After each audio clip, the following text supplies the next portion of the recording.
Assalamualaikum warahmatullahi wabarakatuh.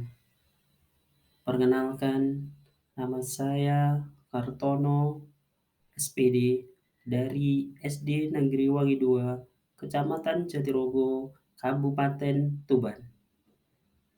Pada sore hari ini, saya akan memaparkan materi tentang aksi nyata tentang kurikulum merdeka yang berjudul "Mengapa Kurikulum Perlu Berubah".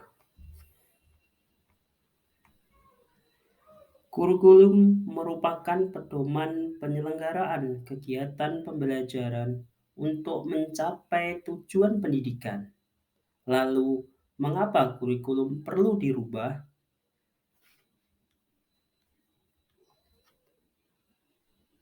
Perubahan kurikulum bertujuan untuk menyesuaikan dengan kebutuhan murid dan perkembangan saat ini. Berbagai isu baru menuntut satuan pendidikan menyiapkan kurikulum yang membantu murid untuk menghadapi dunia yang sangat dinamis ini. Kurikulum yang baik adalah sesuai dengan konteks dan karakteristik murid. Kurikulum yang baik adalah kurikulum yang sesuai dengan zamannya. Kurikulum itu bersifat dinamis dan terus dikembangkan atau diadaptasi sesuai konteks dan karakteristik murid demi membangun kompetensi sesuai kebutuhan mereka kini dan masa depan. Kita ingat masa-masa sekolah kita dulu. Waktu itu, apakah ibu dan bapak guru menyukai saat-saat mengerjakan tugas sambil mencari referensi buku di perpustakaan? Atau adakah ibu dan bapak guru yang dulu menggunakan disket untuk mengumpulkan tugas?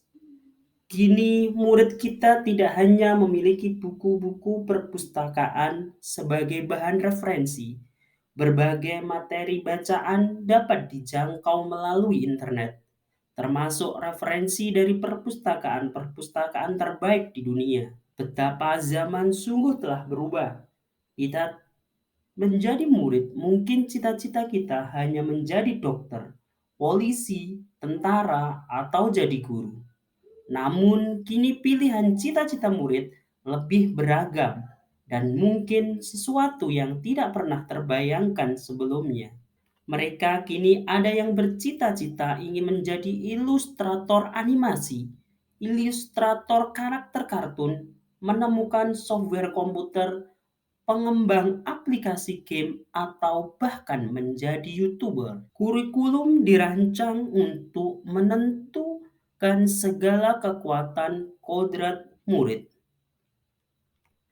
Perubahan-perubahan yang terjadi pada murid mengenai cara belajar maupun keinginan dan cita-citanya tersebut hanyalah sebagai contoh yang tentu membuat kita sadar dunia ini ternyata memang terus berubah.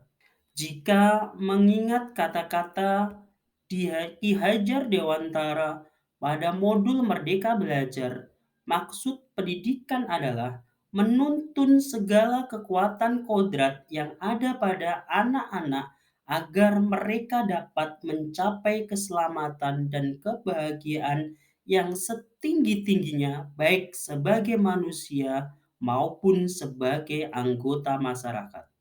Menurut Ki Hajar Dewantara, anak-anak hidup dan tumbuh sesuai kodratnya sendiri.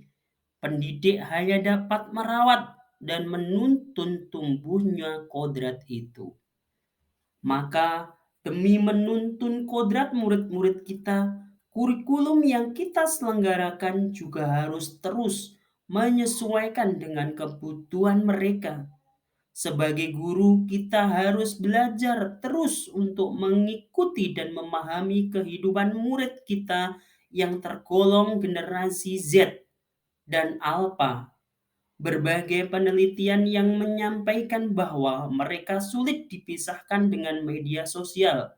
Keadaan ini bisa dimanfaatkan untuk tujuan pembelajaran, misalnya dengan meminta murid membuat dan mengumpulkan tugas melalui aplikasi digital. Perlunya memaksimalkan kolaborasi tiga pilar pendidikan. Ada pepatah yang mengatakan, butuh seluruh desa untuk membesarkan seorang anak. Pepatah itu menyiratkan perlunya peran orang tua, masyarakat, dan sekolah dalam mewujudkan kurikulum yang berpihak pada murid yang disebut sebagai tiga pilar pendidikan. Oleh sebab itu, ketika kita merancang kurikulum, kita harus menempatkan kebutuhan, pendapat, pengalaman, hasil belajar, serta kepentingan murid sebagai rujukan utama. Kurikulum dirancang untuk murid agar dapat mewujudkan kompetensi yang diharapkan. Sesuai, semua pihak harus berkolaborasi dengan maksimal. Pada akhirnya, sebagai guru harus terus belajar memfasilitasi pembelajaran kontekstual dan bermakna. Sebagai orang tua, bersama-sama murid menggunakan kurikulum sebagai pusat dari pengembangan pembelajaran. Sebagai bagian dari masyarakat, kita harus tetap bersemangat menghadapi dan menjadi bagian dari perubahan ke arah yang lebih baik.